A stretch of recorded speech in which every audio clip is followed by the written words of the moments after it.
It's so inspired by Scarface, Never Seen a Man Cry, 1994. He greets his father with his hands out, rehabilitated slightly, glad to be the man's child. The sun sinks behind a row of old ragged houses as Dre steps out from the jail gates. The air outside is heavy, muggy, almost uncertain.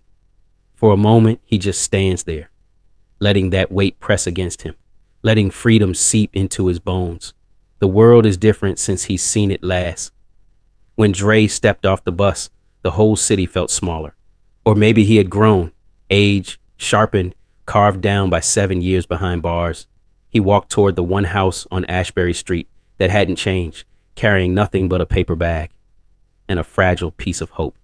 He's smart, finally making 18, and his goal is simple: get on top and try to stay clean. But change comes slow, too slow. Job applications unanswered. Sideways stares that say he doesn't belong. Temptations rising from the cracks in the concrete. Temptations he thought he buried under iron bars. So he calls up Malik, his childhood friend, now running his own crew.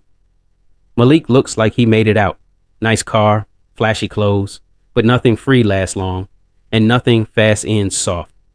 Malik always had that attitude that who he was worth land, worth fear, worth power. And with that twisted attitude, he killed his first man. Dre carried himself the same, untouchable, unstoppable, like the world owed him something, until the day a few dollars owed turned into a fight gone wrong. Pride twisted into violence, a gunshot, and a life he couldn't return. Dre told it like a story he watched in a movie, but the trembling in his bones betrayed him. Imagine life at its full peak. Then imagine lying dead in the arms of your enemy, because that's what Dre saw. The man he shot collapsing into him, warm blood soaking through his shirt. Regret hit him harder than the recoil. It pulled the human side of Dre to the surface, a side he barely recognized. He panicked, tried lifting the man, didn't know whether to run or shout for help. His instincts chose for him. He ran. A week passed.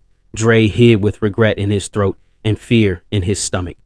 He knew something was coming. The man he shot was a somebody. Either the police would take him or the Reaper would. Either way, it would require his number, an inmate number, or the one for his soul. You can't hide forever. After days in an abandoned house, no food, no water, Dre forced himself out. A corner bodega wasn't far. He had the money. He'd get a few things and get out. Simple, but nothing is simple when death is close. Sweat rolled down his forehead as he walked. 3 blocks that felt like miles. Every passerby felt like a threat. Every eye, a suspicion. He reached the steel door handle, and then everything went blank.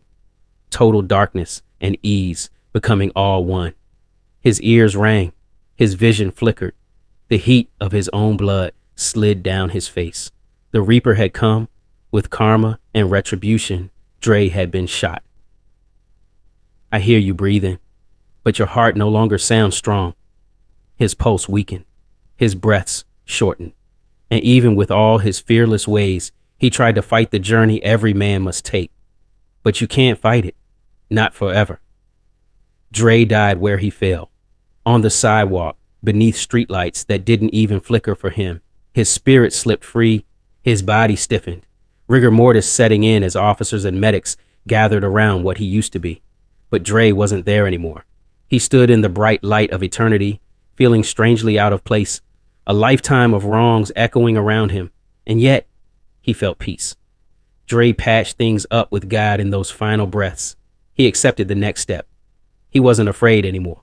He rested finally. He rested in peace. And I still wonder why. I never seen a man cry until I seen that man die.